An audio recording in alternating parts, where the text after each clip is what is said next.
Welcome to Sundays with Sandy, a new segment on Last First Date Radio where we believe it is never too late to go on your last first date. I'm your host, Sandy Weiner. I'm a dating and relationship coach, a communications and boundaries expert, and I want you to go on your last first date. It can be scary to drop your guard and become more vulnerable in dating, but if you want a loving relationship, it is so important to work through your fears and insecurities and learn to be more vulnerable with your dates. I am going to share 5 ways that you can be more vulnerable in dating. Number 1, reframe what vulnerability means to you. Most of us think of vulnerability as something that's weak or scary or oversharing.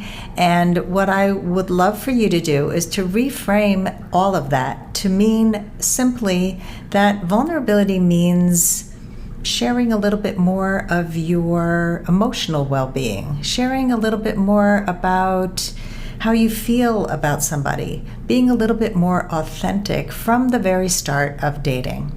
Number 2, understand how to increase vulnerability at different stages of dating.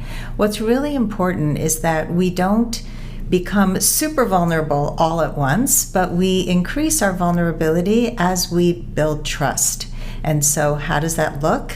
If a person asks you, why did you get divorced? Or why did you never get married? Or are you really ready to date again after your husband died? We can answer those questions with our first layer of vulnerability. So, why did you get divorced? We really wanted it to work. Unfortunately, we drifted apart. And we're better off as friends now. We're really amicable. And I really look forward to falling in love again. Very simple. We don't share the details. Layer 2 is, why did you start to drift apart? You can share that after you have already built some trust with that person. Layer 3 is you go into more detail with the harder parts of your life. Number 3, don't bond on trauma and past pain. When we don't do this work of really understanding what vulnerability is, we think that sharing our past pain, sharing the hardest parts of our lives is bonding, and that's vulnerability. Well, it's not vulnerability. It's actually crossing a boundary because it's too much to share. And so you're kind of dumping your life onto somebody else. And now what do you do with it? What do they do with it? And so we don't want to bond on trauma. We want to work through our trauma and our past pain so that we come to those first dates and those first phone calls with our passions, with our goals, with some fun, but also speaking part of our truth, which leads me to number 4. Work through your fears of speaking your truth, because that is vulnerability.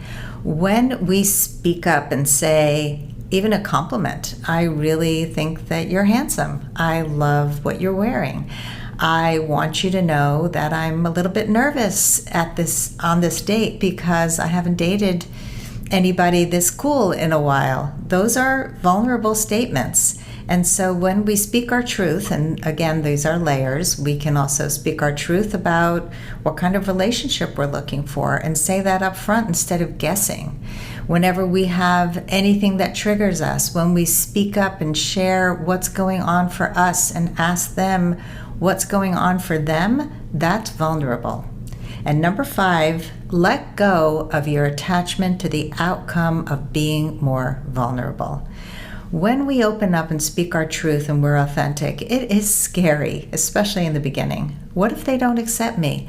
What if I am going to be rejected because I said my truth? Our self-worth is not dependent on how others experience us or how they accept what we share, which is why we share in layers. But if we can let go of the attachment to, if that person doesn't accept my truth, then I am a failure. No, you are not a failure. You have spoken up early on, and you should pat yourself on the back for that. I absolutely love the way Brené Brown talks about vulnerability. And here's a quote that I have really found to be really true for life and for love. Embracing our vulnerabilities is risky, but not nearly as dangerous as giving up on love and belonging and joy, the experiences that make us the most vulnerable. Only when we are brave enough to explore the darkness will we discover the infinite power of our light. Where do you hold back from being vulnerable in dating? If you are ready to get unstuck, gain new tools, become more empowered, and finally find your last first date, I'd love to talk to you. Fill out an application to be considered for a complimentary half-hour love breakthrough session at lastfirstdate.com/application. That's lastfirstdate.com/application. I look forward to talking to you soon.